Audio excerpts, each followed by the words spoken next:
নমস্কার বন্ধুরা, চুমকি রন্ধনশালায় আপনাদের সবাইকে স্বাগত। আর আজকের রেসিপি একদম সাদা ধবধবে চিনির নারকেল নাড়ু। যে কোনো পুজো আর্চাতেই কিন্তু আমরা এই নারকেল নাড়ু বানিয়ে থাকি।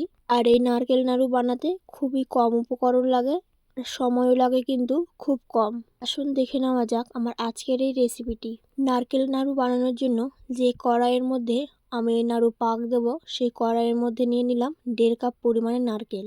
দিয়ে দিচ্ছি 1 কাপ পরিমাণে চিনি।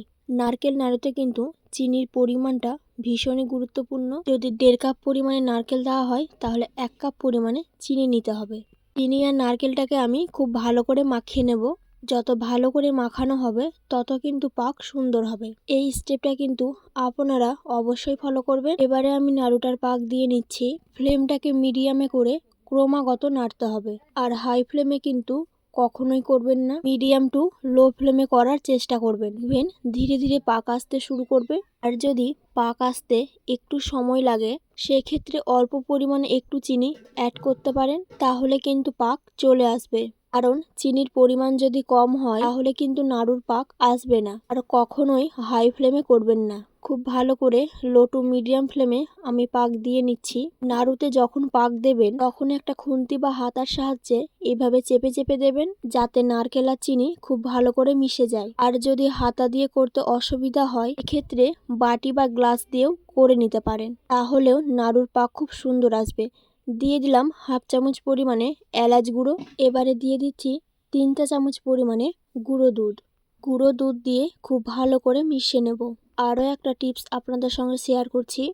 নাড়ুর পাক যখন একদম ঠিকঠাকভাবে হয়ে যাবে, দেখবেন কড়াই থেকে ছেড়ে আসছে, এক জায়গায় দলা হয়ে যাচ্ছে, তখনই বুঝে যাবেন কিন্তু নাড়ুর পাক ঠিকঠাকভাবে হয়ে গেছে। দেখুন আমাদের নাড়ুর পাক চলে এসেছে।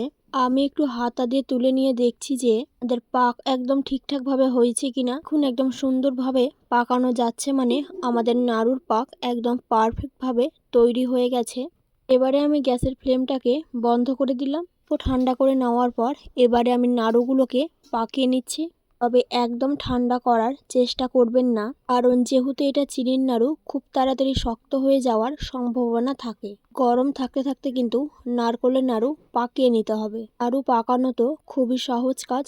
2 হাতের তালুর মধ্যে নিয়ে এইভাবে গোল গোল করে নিলেই কিন্তু নাড়ু তৈরি। কিরকম ভাবে আমি সবকটা নাড়ু পাকিয়ে নেব। আমাদের সাদা ধবধবে চিনির নারকেলের নাড়ু একদম তৈরি। অনেক দিন ধরে স্টোর করে আপনারা কিন্তু এই নাড়ু রেখে দিতে পারেন। যদি ফ্রিজে রেখে দিতে পারেন তাহলে সেক্ষেত্রে আপনারা 6 থেকে 7 মাস স্টোর করে রাখতে পারেন। আমার আজকের রেসিপি আপনাদের কেমন লাগলো অবশ্যই আমাকে জানাবেন। ভালো লাগলে লাইক ও শেয়ার করার অনুরোধ রইল। আমার চ্যানেলে নতুন বন্ধু হয়ে থাকলে চ্যানেলটি সাবস্ক্রাইব করে নেওয়ার অনুরোধ রইল। আর ফেসবুক আর ইনস্টাগ্রাম থেকে দেখলে ফলো করার অনুরোধ রইল। আজকের মতন এই পর্যন্ত। আবারও হাজির হয়ে যাব নতুন কোনো রেসিপি নিয়ে। ভালো থাকবেন, সুস্থ থাকবেন। ধন্যবাদ।